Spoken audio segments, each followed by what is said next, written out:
Hey, everybody, welcome to episode 35 of the Operation Grow Show, season 5.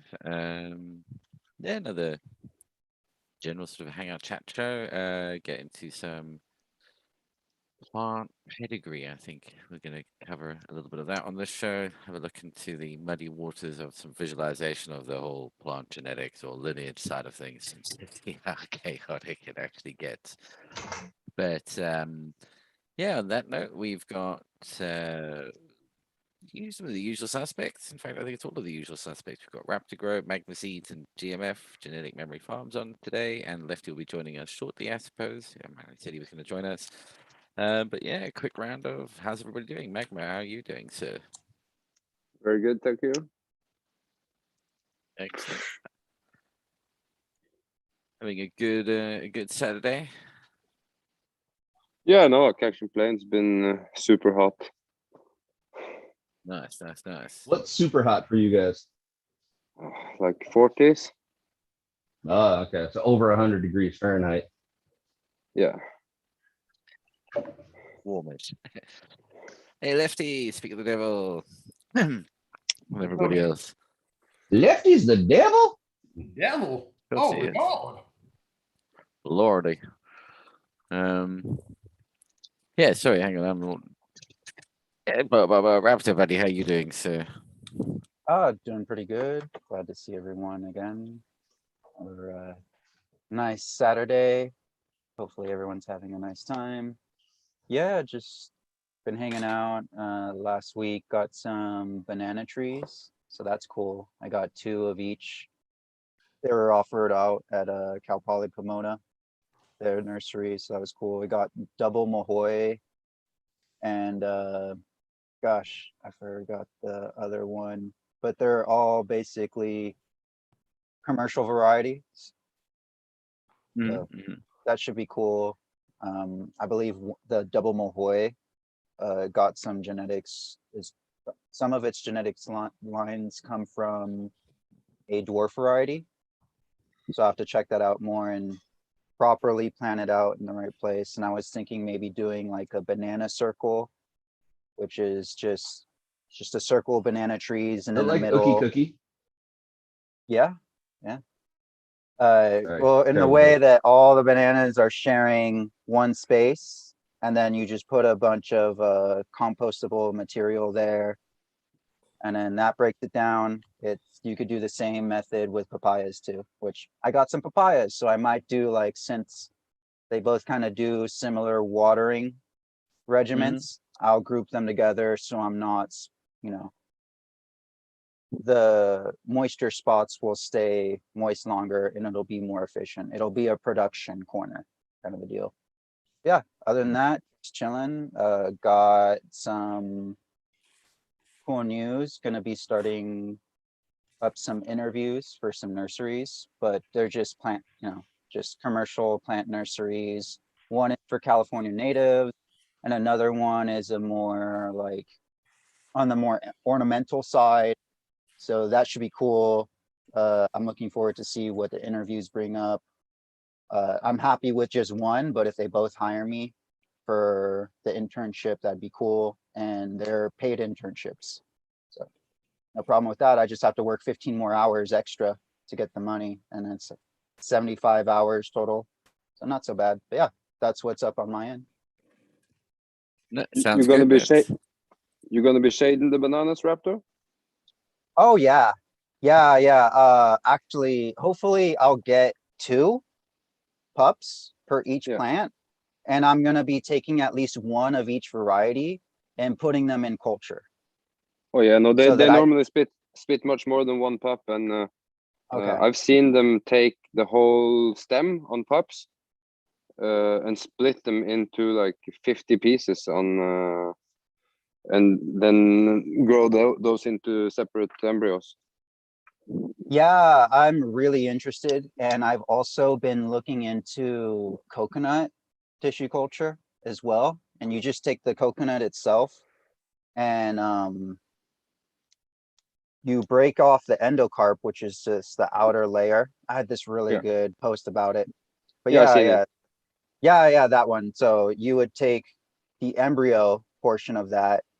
And then you could just split it off and into as much as you want. And I was talking to Bob the other day. I think this was like a week ago, and I was showing him this, and he was like, "This is fucking crazy." I was like, "Why? I don't understand. You've been around coconuts longer than I have." And he was like, "Well, because one seed just gets you one plant, and there's only so many seeds on the coconut itself. So if you do this, you could split it up into thousands within just like 2 seeds." So like depending on how small you break it down and how long you're waiting or how long you're willing to wait. Yeah, I I know what you're found some farms in Africa that were doing the same with the bananas. That's how I found out that you could do that with them too. Yeah, I have a rare chance to since I live in a subtropical zone to just be dealing with that, and to kind of combat against the fact that I live in an arid region as well. I'm going to be doing some rainwater collections, and that water will be supplementing into that zone of where I'm doing all this high production of tropicals. So I'm not going to be putting as much water input into it. There will still be inputs being put there, but not something I'm paying for. Well, I will be paying for the setup. So I believe after just one season, I'll make up my money for all that, because it's not cheap to get the water from the frickin' Colorado all the way over here. So yeah, trying to become more independent myself and work with like the gifts I have with my region. Yeah, the banana Colorado doesn't have enough water to get to the ocean anymore. Yeah. And how things going in your region there, Lefty? Good, dude. Yeah. Yeah. Cool shirt, man. All good here. Steady. Just been working on getting some of this hemp out of the greenhouse. Still working How's on that going? That's going, man. It's a tedious, time-consuming procedure to defoliate them plants. You know, you think about it, you're like, oh, you know, there's only 8 of them I have to defoliate. And it's like, oh shit, each one of them is like 4 regular house plants. You know, it's like, oh, 2 hours later, I'm still, you know, defoliating the same plant. But it's going good. Did a wash on them the other day, like a cleaning wash. And you know, I was a little scary, you know, taking those buds like that and dipping them in big trash cans full of water. But no, it turned out really good. The next morning, I mean, I put fans on them, not like hurricane blowing, but you know, just a good breeze, just get that excess moisture out of them. And then the next morning, I mean, they had already shred a lot of that excess water off of them. So I just adjusted my fans kind of back to where they'd normally be at. But yeah, everything's going good. I'm about halfway through one cultivar. The other ones aren't quite ready yet. But yeah, everything's looking pretty good. Obviously, I've got some bud rot and stuff like that. But for the most part, not too bad. But yeah, everything's going good. Getting used to unemployed life. I think I need to start making myself daily checklists, because I find myself walking in circles just trying to figure out what I want to do next. But yeah, just everything's going good, man. Big adjustments. Hemp's going good. Yeah, just trying to get everything tied up and supported. You know, everything's starting to get heavy now, and I got branches breaking here and there because I didn't get a chance to scrog everything out, and just yeah. So anyways, but yeah, all good, man. Everything's going really good. How are you this week? Did you have a good week? Yeah. Yeah. All going well. Can't complain. Yeah, I actually managed to wrap my head around some of this. They call it network graphing, or like, yeah, network graphing is what they call it. It's a way of visualizing data and relationships between things, which is kind of interesting. And being able to suddenly now put in lineages of strains, and then you can run queries against it, so you can actually say, show me things which are X degree of separation away from this, or show me everything that went into making this, because it can understand you've set up all these different relationships to say this is the parent of this, is the parent of that, etc., so it can now follow lineage trees, and it gets really like, I mean, as I'm starting to enter the data, the first few that you enter it for, you go, oh crap, I'm having to do quite a bit, but very quickly you're like, okay, I'm only adding 1 or 2 new ones. Yeah, it's just a reshuffle of the existing shit that's already in play. Yeah, that I'll show some graphics on that. Some crazy. I just added a few lines in. Yeah, I think I used RE Genetics as quite a few from there, and then I just picked some others as well. And even then, there's commonalities in the background. You know, when somebody puts down, for instance, in the lineage unknown, I mean, unknown's quite common all of a sudden. Right. The unknown plant is quite a common source of genetics in a lot of things. Hmm. In Yeah. in my group for The plant dragon equivalent fruit, of the mailman. in my in that group, I actually noticed that they call them noids, so no IDs. So it's interesting what different, Mm. sections of plant people, associate words with different things. Yeah, no, absolutely. But you start getting, okay, so we're all gonna have unknown. That's a common factor. And yourself, GMF, how are you doing, buddy?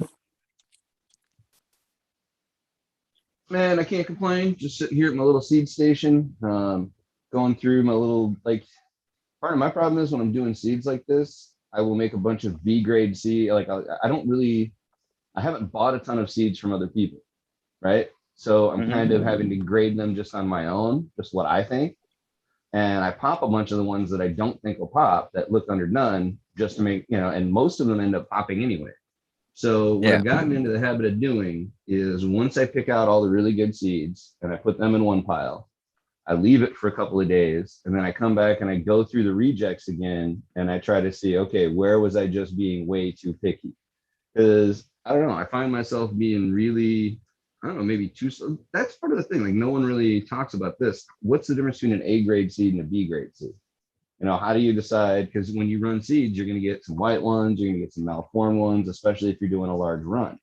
So and especially I noticed it happens more on, like for right now, I'm picking apart some deep chunk and these seeds, they're not as white. big as, right. You get more of the white ones and they get they're not quite shaped, all this nice perfect symmetry and stuff like that.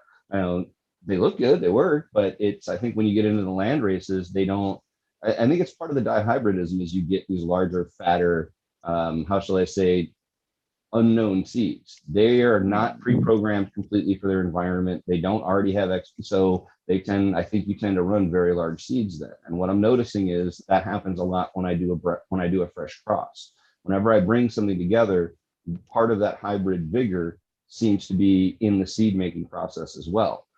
That's one thing, like I know I'm weird. I don't really breed for flavors and stuff. I breed for vigor. Like I'm looking for air roots. I'm looking for, I want plants that are easy to use. I want the AK-47 of plants. I want it to grow despite all your best efforts.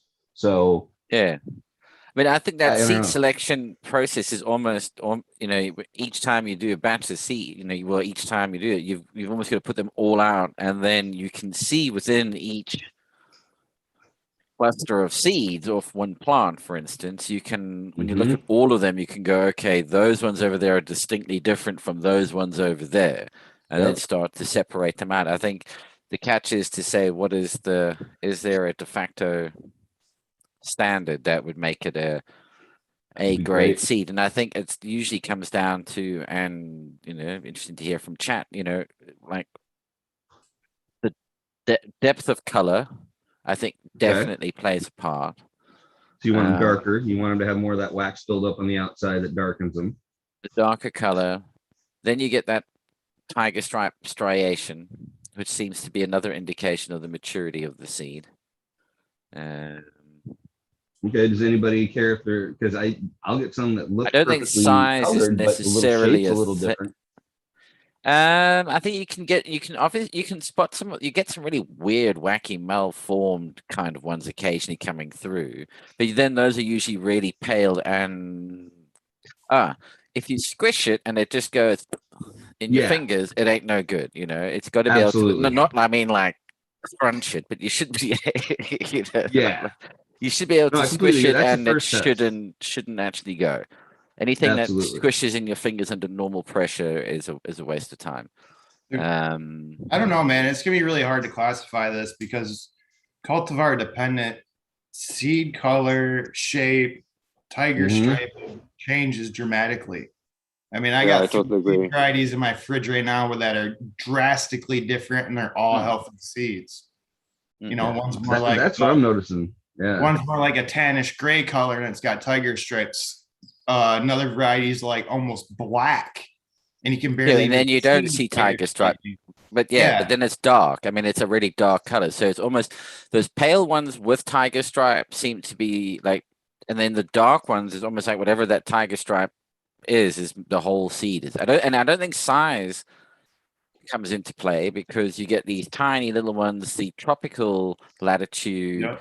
there are all these tiny little seeds, and as you get further away from the tropics, the seeds seem to get bigger, or the more harsh the indigenous environment is that it seems to grow up, you know, it seems to come from, the bigger the seed Yeah, becomes. like Afghani varieties that have to deal with like really arid conditions and high elevations and just But not that's literally what I'm ideal. picking apart on my plate right now. And I got some real tiny ones that look nice and dark. And Hmm. this is what I mean. Like, I agree, Pete, that's the general accepted wisdom. But after having grown this for a while, I don't know that that's always the case. It could Like, be I think Bud adapting to its like the what do you fact that see? you're working with it. Do you see any phenotypical differences in when you take one of the big seeds and one of the small seeds and you pop them? Is there something else that's beyond just that appearance of that seed? So not that the I've small noticed, seeds especially lead themselves. Okay. yeah, especially working with deep chunk, because again, this is one I've been growing for a while. It's very consistent. It's just one I'm familiar with. It doesn't seem to make much difference. Every seed I pop basically looks the same. I haven't noticed an outlier in the population yet, whether it's from the ones I got originally or from my own in the later generations. I've never really seen it change. And the seeds, I think because of the morphology of just the way the bracts sit together, when it takes in the pollen, they don't always have the room to form this big, because they're so densely packed and those are so densely packed in there. It's almost like foam rubber, like a pool noodle. You know what I mean? Your buds can be like a pool noodle in this case. So when the actual seed pollen's in there, the seeds, it doesn't seem like they always get a chance to really form those broad shoulders because they don't have the room. So sometimes you'll get like an elongated teardrop shape or an extremely elongated teardrop shape. But those seem to be just as viable. Yeah, and looking at, I said deep chunk is just an Afghan inbred line. That's all it is. Yeah, very, very inbred. I inbred it some more. And that's all it seems to do. It doesn't seem to change. So I mean, it's not an inbred line. I mean, well, see, this is what's interesting. I mean, it's a selection process. It's a heirlooming of, or bottlenecking of that line. Mhm. I mean, inbreeding implies you're trying to pull out something. Do you know at what point, when you're just crossing the same thing over and over and over and over again with itself within general population in open pollination kind of scenario, it's not, I wouldn't call that like an inbred line anymore. I would just call that's just a stable line. It's just a particular genotype from that, or genotype, because if you're getting a consistent phenotype being expressed out of Probably that not, though. Afghan. The different That's a good males word should for it. be It's like, if you got consistent. an I think if you got an open pollination, it's gonna be like different males throughout. That's gonna be But all from hitting the the rack. same. But if I take Yeah, if from I the take same gene pool, but F2s, they're probably yeah, and all just they're gonna have constant. expressions though. Like you're gonna see like the different line expressions within that population. And some are going to be more dominant or recessive depending on the situation they're in, I think. Yeah, but I'm just, at what point did you switch from saying it's an inbred line to I mean, inbred line would Yeah, I would say It- not it- it- open pollinated. when it's not Once you open start pollinated. selecting males and you take away males that you don't want in there, so you like But that you eliminate could a do lot with of the open pool. pollination. I mean, you could do that in a tent. You could have 5 males sitting in the tent. That's the equivalent to open pollination. Right. But 5 Yeah, I males that guess you've I selected. guess it So this depends is what I what- mean. It's like that real sort of sketchy area of But what are you If- selecting for? I mean, are you selecting for stuff that isn't, landrace hermaphroditing? Or are you selecting for like, the peach terp that you found? I guess it depends on what it is that you're really honing in on. It's like, okay, I want like a good structure and plants that are stable and not hermaphrodite, and I'm going to take these 8 males yeah. and these 'Cause 10 females. The inbreeding you're only doing to create a new stable line of some feature or some expression that you're interested in making its own thing. So every single time I I breed with this thing within itself, I get the same end result. It becomes this. And at that point, like around about F8, you go, all right, stop. It's no longer F anything. It's just the next generation. It's not, otherwise it gets, we'd be on like F1 million by now on some of these things. Right. Um, I guess it F to the depends 10 to the what it fourth is you're power. selecting for, and if you're really bottlenecking it in, you know what I mean? Yeah, which you Yeah, and should be Tom- getting done around about F5, F6. Around in that inbred line, around F6, the variation is gone. It's locked in what you're after. Yeah, Yep, and I sorry, think Tom Hill bred that one also because he used to do really big plants. So I think he was looking for like compact narcotic buds that could manage that size. And they do. Mm. Yeah, Tom Like- Hill is like a real legend. Like I have to remove buds to get it more airflow. That's how densely stacked it is. It's ridiculous. The internodal spacing isn't there. So Yeah, I think that Yeah, I think go that ahead. was worked proper. I think that line was worked really good, and I think he chose the direction quite early on that he was heading. Pete, what Well, you're talking Go about ahead. is what I'm looking to do with that NL5 project. Mhm. Where I got Just like keep- I got like 6 or 7 different varieties of straight NL5 from different breeders. And I was just gonna go through, pick a couple of good females from this guy, and I got 4 standout males, but they're all different. You know what I mean? And just kind of just do an open pollination that way. Just get rid of the bullshit and just let the rest of it run. Yeah. So almost kind of hang on to I can see how did I do this? You're gonna do a preservation to try to find like the best traits that you see. Yeah, I'm just gonna go through everybody's and just kind of pick out the best from everybody. Get a good male, get a couple good females, and then just run them all together. Put them all in a room together and just let everything kind of run. And just you got all kinds of shit in the bag at that point. Dude, when No, you do yeah, a preservation run of that Afghani line, I gotta find out what happens. That is terribly interesting. That's So this- going off right soon. See, I So- wanna you could put a tent in the camera and I'd watch it. So, dude, this is what's interesting. Okay, so Camera. you mentioned NL5, yeah. Yep. I have loaded in. What was it? It's 100 strains from. I just took a bunch of stuff from RE Genetics and a couple of other bits and plate pieces, and then went to the Seed Finder, got all the lineage behind them, and punched them all into this thing so that we can have a look and see, like the relationship between stuff. And what I've said here is find me all the offspring where NL5 is an input into those offspring, and this is just within.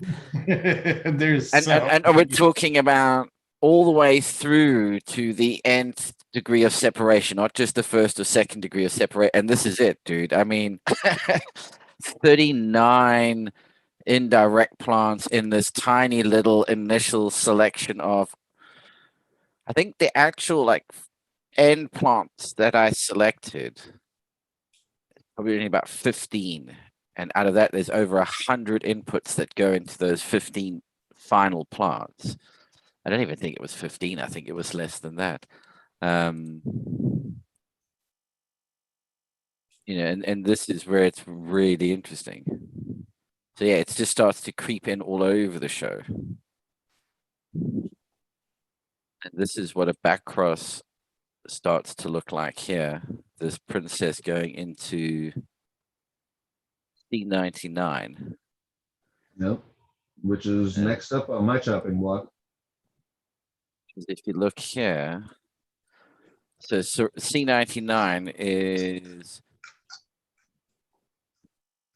it was so a Shiva skunk crossed with princess creates this P50, then P50 crossed with princess gets P75, P75 crossed with princess gets Cinderella 88, that cross with princess gets P94, and that cross with princess ends up with C99. And because those were all being back crossed, all from the same lot going round, they've all shared this common parent. And then that's what wound up there. And this is only a small piece of that universe of all the plants. In that one that just shows all of it. Oh, that's not it.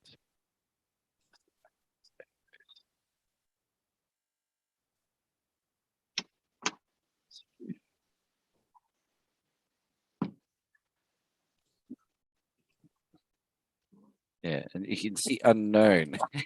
It's in a lot of things. The bigger the dot, the more things are connected to it. So unknown is a fairly large one. Chemdog appears in a lot of things. So does skunk number 1, apparently. At least in this, and Haze, OG Kush.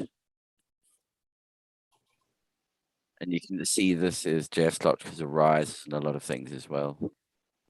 Connected up to a lot of things. But there's a lot of jet stuff in here.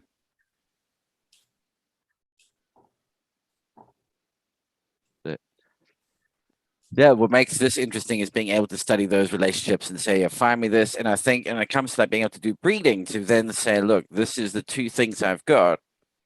Show me how distant they actually are. Go back 3 generations or, 3 degrees of separation. Go back and see if there's any crossover. And being able to find things that are not connected to each other, being able to say, okay, I've got this and this. Show me how they're connected, and they go, right, they're not connected at all. That makes them even better all of a sudden. You go, okay, those are ones I'm interested in. And I think that's one of those that's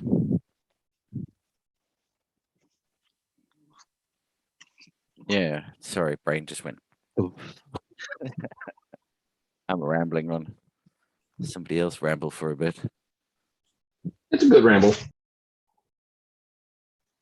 I think it's a good tool, and like you can imagine when people are looking for a sour diesel to work with into their lines, where Yeah, it to know came everything from. that exactly. Yeah, you punch in sour diesel, and in fact, that's in this. To be honest, I can Oh, what do you actually know? do I that. already had sour diesel in the genetics already. So why introduce it unless there's a specific trait you're trying to get into there and isolate? Yeah, or like maybe you want to get the strain that just recently was crossed with it, so you can kind of see where in the lineage Hmm. it was. If you're looking for that genetic, but you can't find it in its pure form, that's when those trees become really interesting, because you can kind of see, is it what you're looking for, or is it something completely different sometimes? Mhm. Here, so this is It's a sour great diesel. tool. This one over here. That's everything that goes into making sour diesel. And with this, you can also see the kind of order in which things. So you've got to make Sensi NL. And to get that, you've got to have NL1, NL2, NL5. You've got to have all of those. together, and a combination of them creates this.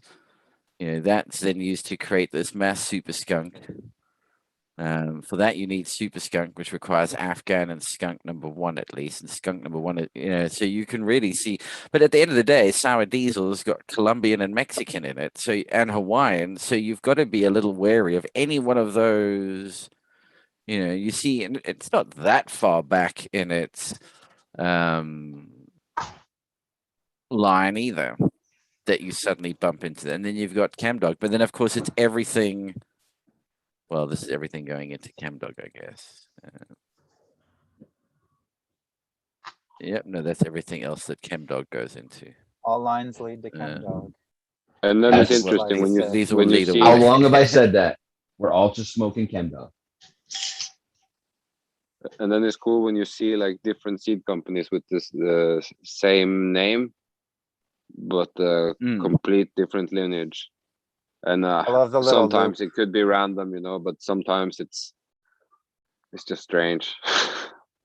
Yeah, that's because there's Afghan. That's sort of just Hmm. Afghan crossed with Afghan. Fuck That's what you itself, get. yeah. But yeah, so I want to work on. I want to try and do this for the Simple Seed Company, so that every one of the seeds on there has, this attached to it, so you can see what the full lineage is to any one of the seeds that you're buying from the site. So when you the look on idea when you look on the strain finder, do they show what seed banks the genetics are from, or just names of the genetics? it just give the names. No, Yeah. they do show who. I mean, I produces could it, though. click on them the and then, breeder. if the API, when the API starts working again, so that I can just extract it from the API, then I can get down to seed breeder information, but doing it by hand from the webpage, it's like, nah, fuck this bullshit. I'm just taking what I can see on the page as quickly as possible, and I'll just go by name. Well, you Because got the another thing is when framework. someone goes, hey, I've got White Widow. Does anybody go White Widow from who? From where? Which one? No, people just go, it's White Widow. I mean, most things are just done on the name for the average Joe. I would say it's just whatever the Yeah, name no, of the that strain that is. would be like a big benefit with the blockchain technology if you could get like with your seed pack. I mean, I A can small add into blockchain ledger. the. So you could be like, I made it, but I actually have the blockchain to prove that it's what it's from, so Yeah. they can connect the dots and get like a history in some kind from where the stuff comes from. Yeah, you can have it. I'd like to have it also worked out. I mean, the other nice piece to start collecting would be people to say, well, these were some of the phenotypic expressions I saw, maybe like structure, terpene profile, or terpenes, and then list off the different terpenes. And then you can also say, well, show me, okay, these terpenes passed from this one to this one, from this. Oh, hang on. And then they stopped all of a sudden, and this new terpene profile appeared after this combination, and suddenly these terpenes got passed on. That came out of nowhere. So they were suddenly the result of this lot coming together. And you could find these relationships where that happened over and over again with this, find me everywhere where this terpene profile appears, and then look at what led up to it appearing. Yeah, and if you had the blockchain, then you could at least say it's the one from these people, or these genetics are connected together,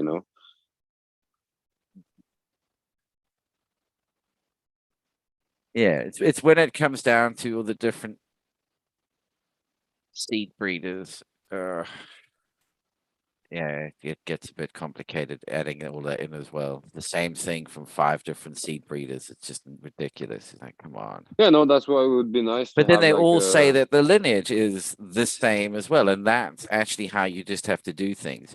Everything has to be what is the parent. And when everything's pointing at the same parent, it doesn't matter what they've called it. They're all pointing at it and go, well, that's the same fucking thing. It's no different. And it's APAC. Again, was it just from APAC of 10 seeds from that seed breeder that got used? So Even if you Or took c- another or pack are of they- 10 from that seed breeder, you'll never hit the same thing again.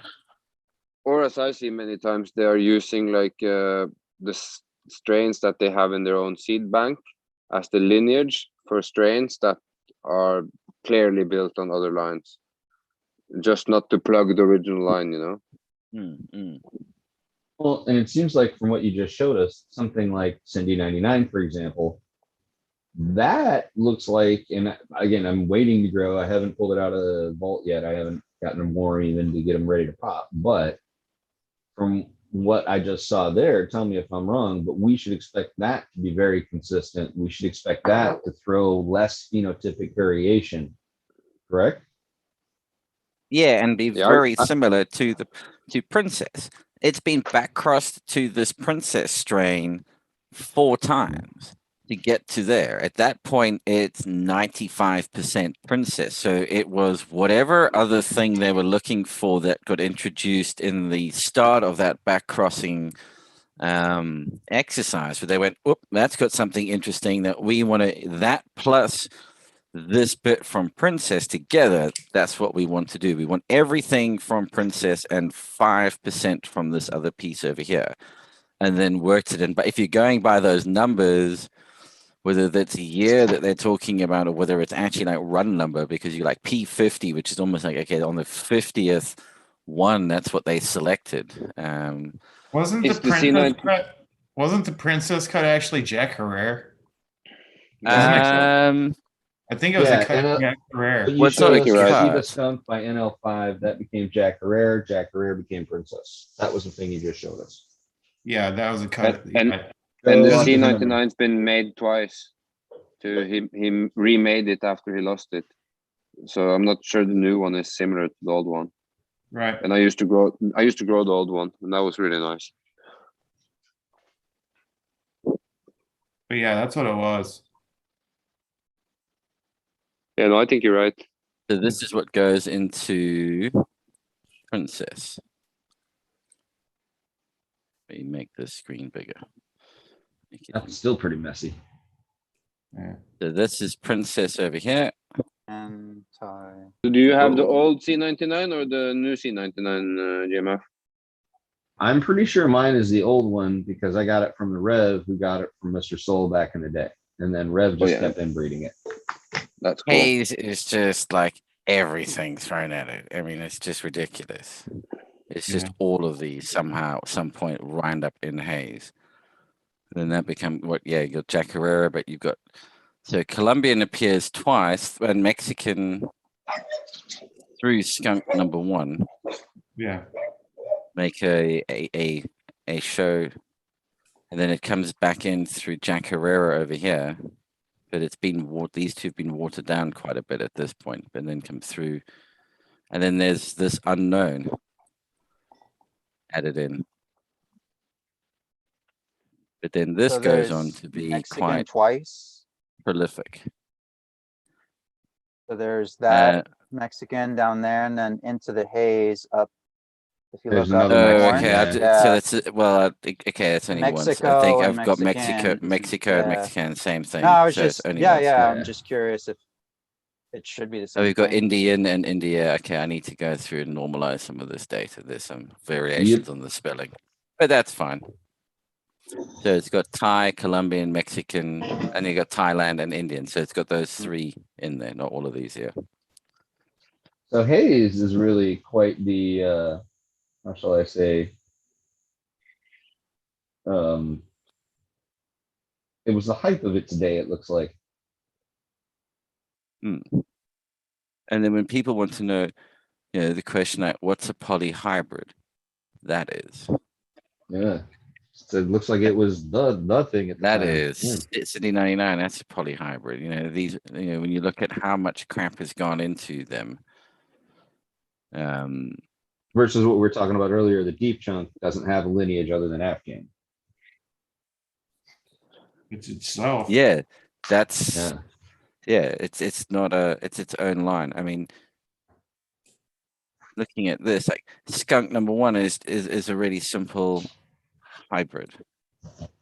just got 3 things going into it. It's not even really polyhybrid because you took one hybrid Afghan and to crossed it itself. with.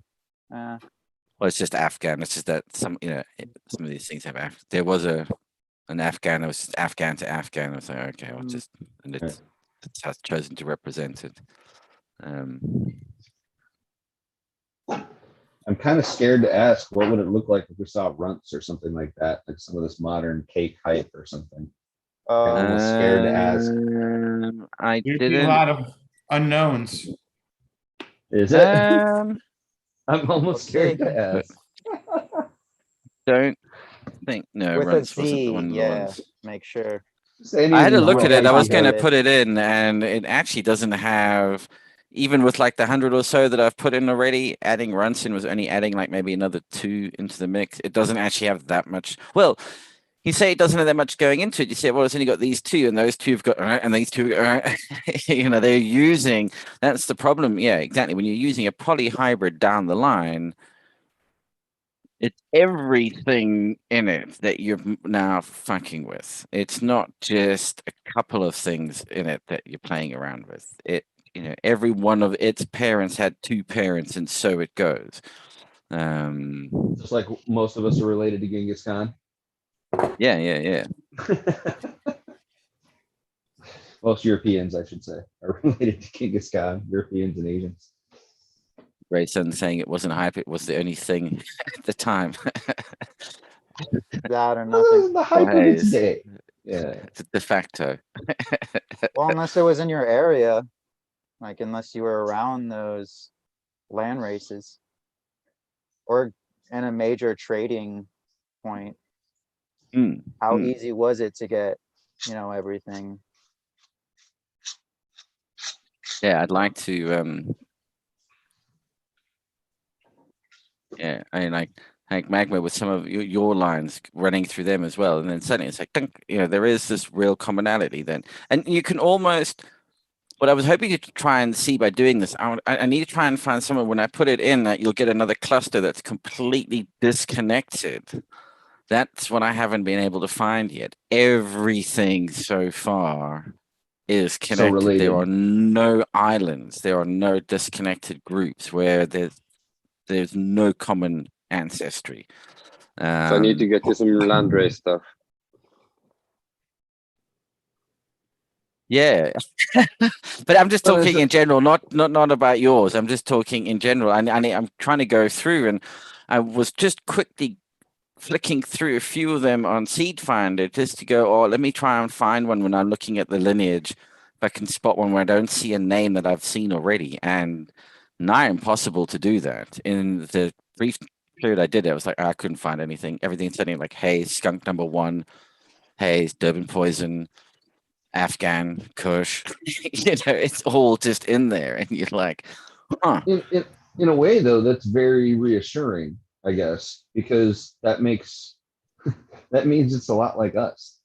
We evolved over time from a wellspring, and we brought in other genetics, and sure, but it's a lot like people. We're all interrelated, and the truth is, at this point, these plants have been around with us long enough.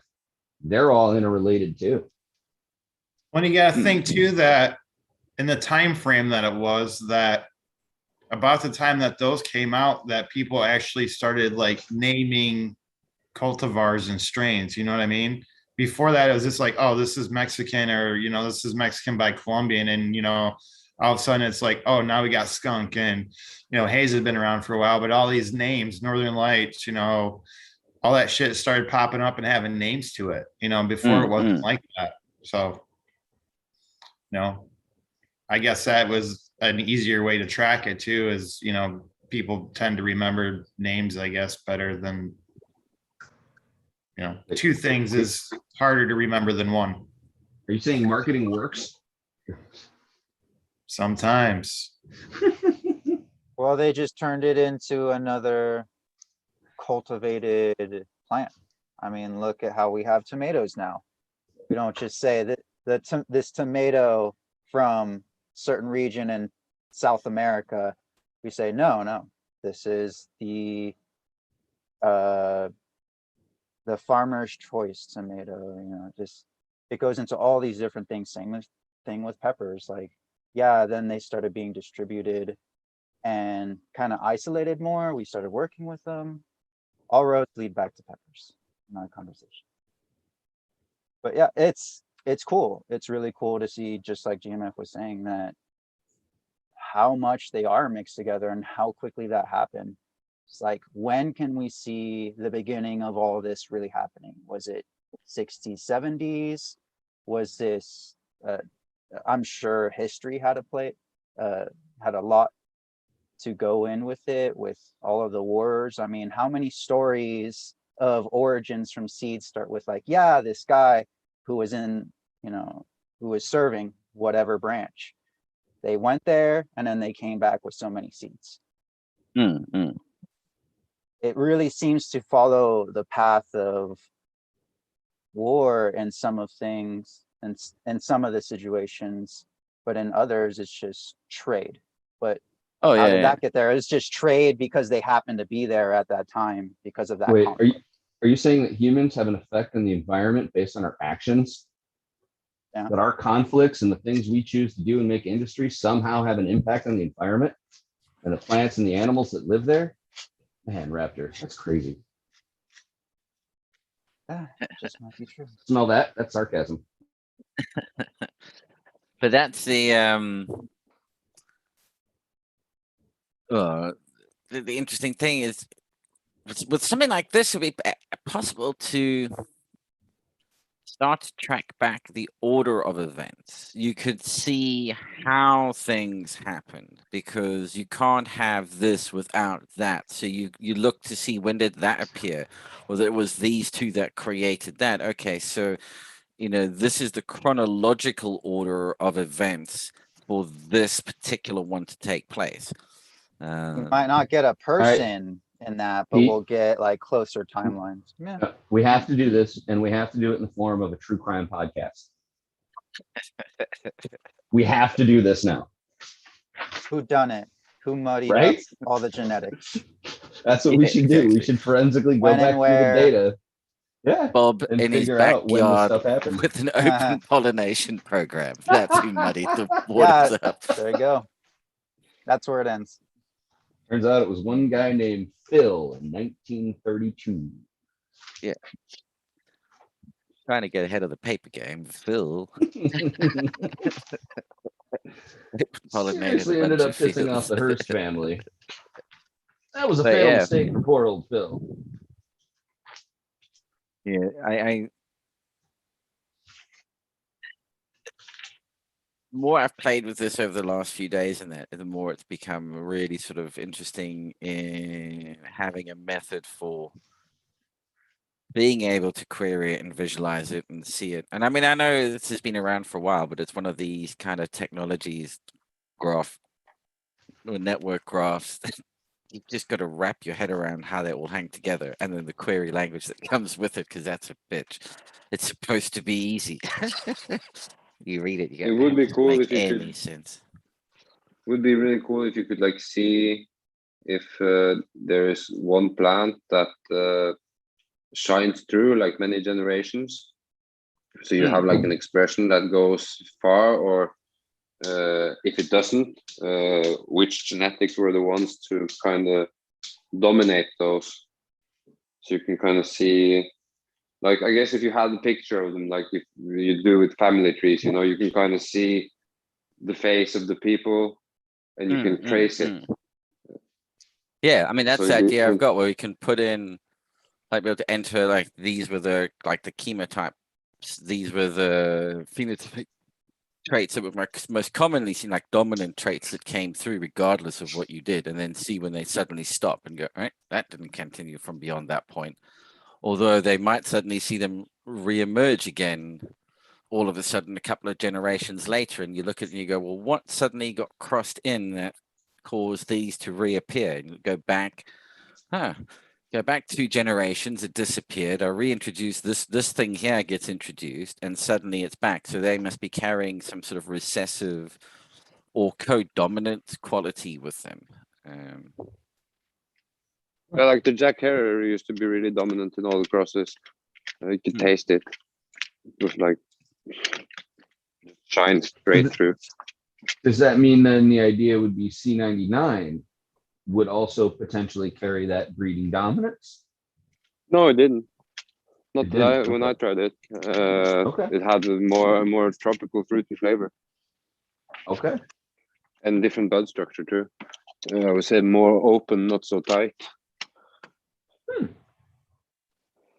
Interesting. Well, Yeah, I don't know. Yeah. I keep thinking about this in terms of yeast, and I know that's weird, but like plants have Infectious. fantastically complex genomes compared to yeast. Yeast are very simple, so there's literally worldwide like 1,500 identified species of yeast or so.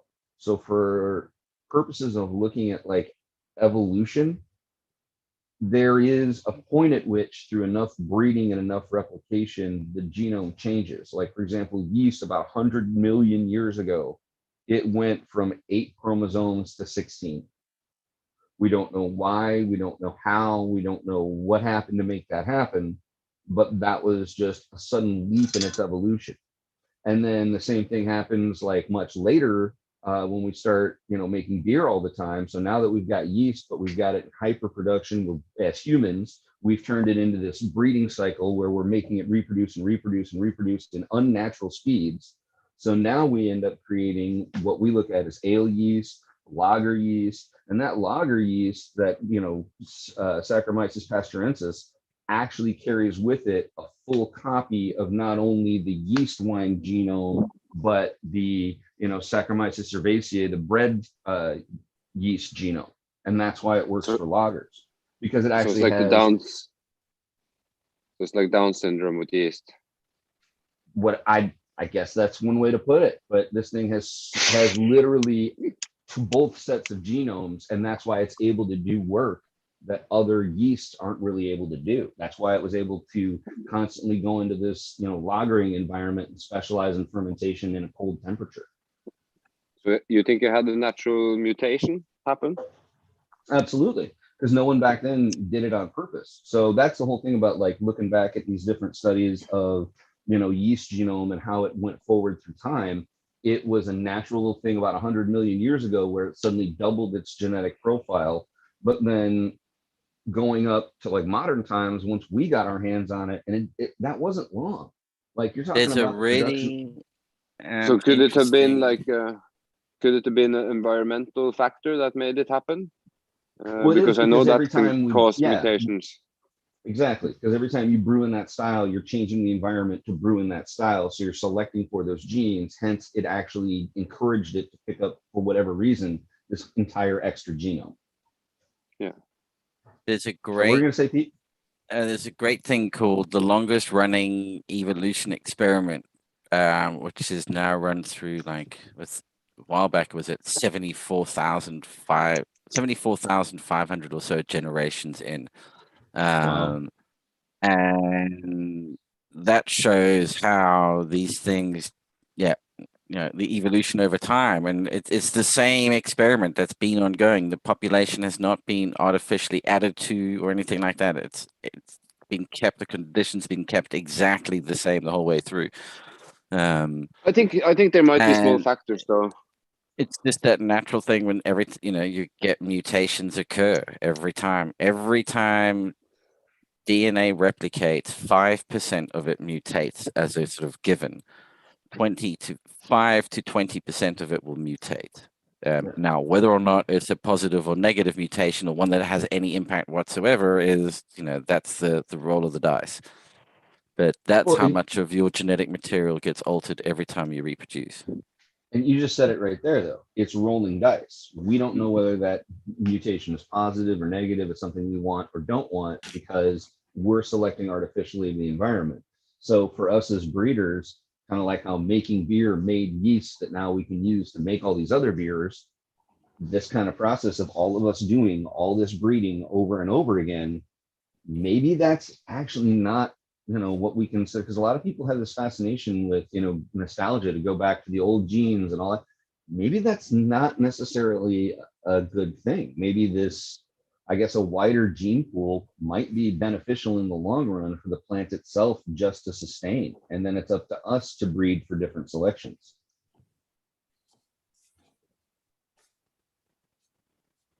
You know, I think you're onto something.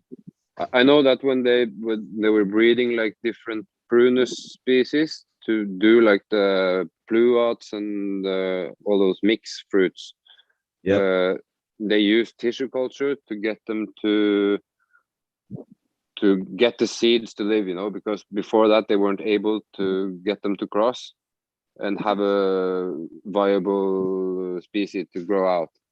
And to me, it seems like it could have been like culture techniques that could have made where asexual reproduction made it impossible to have like genetics mix. When at one point that happened and it was made possible, could be something that happens to get those natural mutations. So it could have been like some, I guess, chemical process that we weren't aware of that made it viable at the moment. That's true, because we're not necessarily always aware of. Yeah, that's a good point. Yeah, I mean those are conditions that would cause, there's things that cause mutation to take place. Changes in environment certainly trigger a whole series of different mutations. That could be chemical, temperature, pretty much anything on that front. One of our good friends, whom I tend to believe just because he does a lot of studying on the topic, Ozzy, I was talking about this with him a while back, that actually Australian bastard cannabis likely resulted from the fact that everything that goes into that country goes through a bombardment of X-rays, because that is some weird genetic mutation. And that may be a good example of it, taking something that normally, a seed is, in a vitro environment, just suddenly bombarded in heavy radiation. Yeah, who knows what that's going to do. They can trace it back to being that recent. Apparently. So it's not an indigenous strain. Sorry, go Lefty. My wife works in radiology. I might have to slip her some seeds. I was going to say that's how we got sweet corn. A lot of people don't realize that. Sweet corn is not, before the 1950s, when it was readily available, sweet corn, as you and I know it, those little niblets we eat and stuff, and corn on the cob, that wasn't really a thing. Right? Yeah. That corn came about through radiation experiments when we decided, okay, we might get in a war with Russia. So what foods will we still have after a nuclear exchange? So they went and radiated tons of different grain crops, one of them being corn. One of the mutations they got from that radiation experiment was sweet corn. We don't consider it a genetically modified organism. It's not a GMO'd food because we didn't intentionally alter it. However, it came about purely through radiation experimentation. Yeah. And I'm not natural evolution. Yanking your chain. Yeah, this is look it up on Wikipedia. This is known in food circles. If you're in food science, you know this. If you're, this is basic food history in the United States. So you can look it up, but that's really where we got sweet corn from, was massive radiation experiments to say, okay, what foods can we eat or can we try to grow once we've had a nuclear exchange with Russia during the Cold War? And that was ugh. I see those experiments today. Hawaii Sustainable in chat mentioning about ABC and duckfoot from Captain Cook, botanist in the 1700s. So be one worth looking up and double checking on, because then that would say that it's just one of those, like Freak Show is a freak of the cannabis plant. It's called the Freak Show because it's an incredibly recessive trait that just happened to pop out, and then they worked it and locked it in. Because anything you cross with the Freak Show that has the fern variegation, the F1 generation does not express the fern variegation at all. You'll only start to find it again in the F2s and F3s, etc. But it'll disappear on the first cross you do. It disappears straight away. And considering we're saying that cannabis and hops are the distant relatives of each other, then it's more likely that this could have been a hops plant in Australia that mutated into something that carries a cannabinoid profile. Yeah, and they actually have a hops cross now from a German company also with cannabis. Yeah, that thing is awesome. I think it's killer. So that might actually be a good good way it happened. If It's you're in hops. a red state and you want, I mean, it looks more like a hop plant than it does a cannabis plant, which is because it grows more like a vine. So people and the leaf structure is closer to a hop leaf. And even the buds grow where a hop cone would grow. So they're kind of even sized buds all over the plant, just hanging, they're literally consistently a couple inches by a couple inches, and that's it. So yeah, that's really, really neat. Thanks for showing me that, Yeah, Maggie, by the way. Yeah, that's Cali Seed Company. If people want to check it out And the site's in German. with the K. Yeah, it's a German site. There is no The one English I- site version. What I thought would be interesting to see somebody try as a training technique is to, when you're doing the strogging, instead of having it pop, having a grid, just run straight lines, but just wrap the branch or spiral the branch around the line down the full length as you go, and then just flower them grapevine. as they wrap around. Yeah, like a grapevine. Yes, they just wound Well, down that's- these lines and just kept flat. So you're not having to do crisscrosses. You just run straight lines down the full thing, grow the plant on one end, and just train it to grow two plants from either side, and just train them to grow towards each other. Like apple trees. Like to do apple trees. Yeah, except not doing them in a, stacking them. Oh, so You're like a doing it circle. flat. You're doing them flat, so they go up and then just horizontally out. But as an apple tree, Okay. they'll do apple tree straight up, and they'll grow the branches straight out. So you've got them Yeah. at levels. Here, you don't want to Oh, have yeah. levels. You want everything. You just want to put on its side and just have the branches. So you put the pot on the one end of the room, let it grow up, and then just along. Yeah, just Follow like a the grapevine. wires go. Yeah. That'd be an I've interesting one to see. harvested hops off of people's properties before, and like a lot of times because they grow really fast, you can get literally dwarfs are 27 feet long. So that gives you any idea, because typically you run them in a line up and then back down to the ground. So you just run a wire up to a call point, whatever it is, and then back down to the ground, and that's where your plant will literally just follow that wire all the way up and down for its entire season. It's kind of neat though when people grow them up over like their patio or whatever, because then the leaves will stay on top. The cones will start to come through the bottom underneath, and you can literally just take scissors and go and clip the little cones into a bowl. Like it's almost ready to be trimmed. You know what I mean? Like it scrogs itself due to gravity. So the leaves stay up on top and kind of form this big bed, but then the hop cones will typically try to drop through where they're protected. Pretty neat. I wonder if you could do that hybrid by Cali Seeds. I wonder if you could do it like that, so it would form a mat no, he over said your porch. Max Montrose was talking about the different hybrids because he's had a chat with the Germans, and I think he said that they had some varieties that were more cannabis leaning and others that were more hops leaning, and grew like hops, but they had THC. So Well, I haven't and seen too many photos, but it's Do you really know if interesting. they're seeing more vigorous growth out of hops with the cross, because hops kind of take a while to get going? well, Yeah, no, I'm not sure. I think they're growing it on small scale in Germany. So hops typically, if you plant them in ground, they do take a year to establish a rhizome big enough to throw out enough vines to be productive. Because typically when we grow from rhizome cuttings. So you'll go to your local brew store or whatever, you'll buy a little root cut, take it does no green on it whatsoever. You take it home, plant it, or nurture it just like a piece of ginger, and eventually you'll get vines that come up and start working their way up stuff. And we think that morphology differentiation from a rhizome to the plant we know it to be happened around 30,000 years ago, if memory serves, due to the assumption is it was due to glaciation, that some plants got isolated and survival ended up, because hops is a very specific range it'll grow in, whereas cannabis can be a lot more forgiving. So hops eventually became, for whatever reason, differentiated into a rhizome. So they were originally the same plant, they had a common ancestor, but that's where the divergence actually came in. So I've seen people when they do them in little pots, just like we do it, you can make it go faster. You can get it productive much quicker. You can get it bigger, but it's going to terminate much shorter.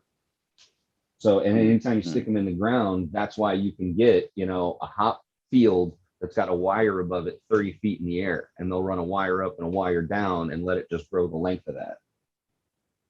So Yeah. hops are really interesting in that they are the closest relative that was the most close in divergence when, our favorite plant came into being.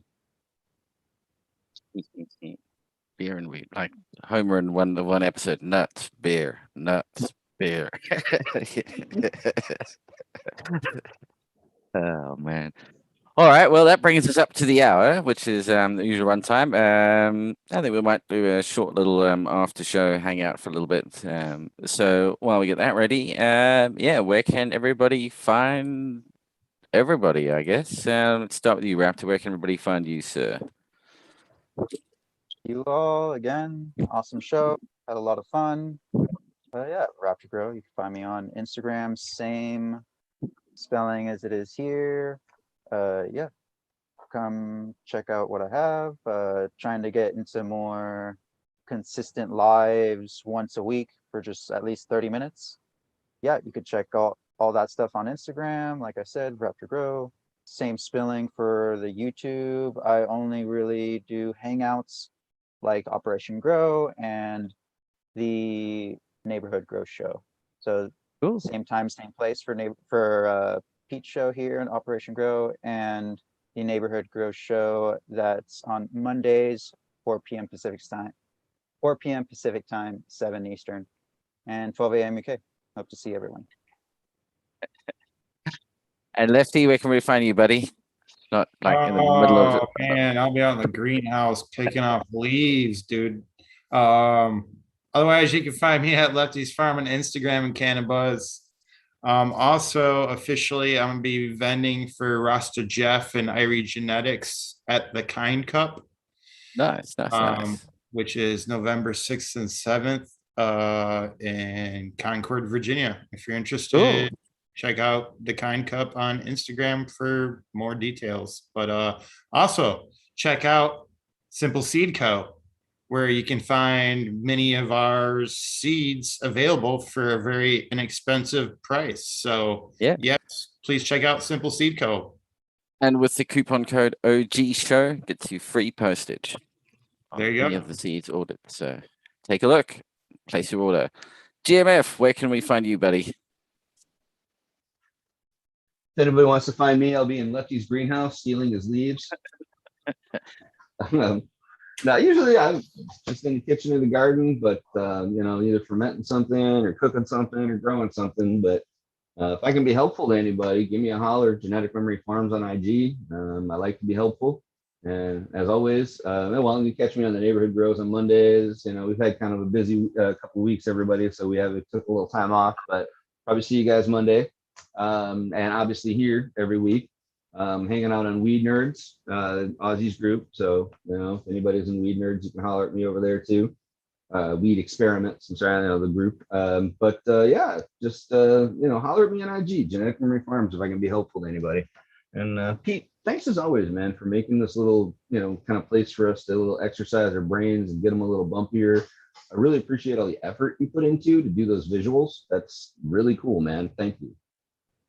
No worries. No, all good fun. Hey, it's my curiosity that results in most of those. It's like, oh, hang on.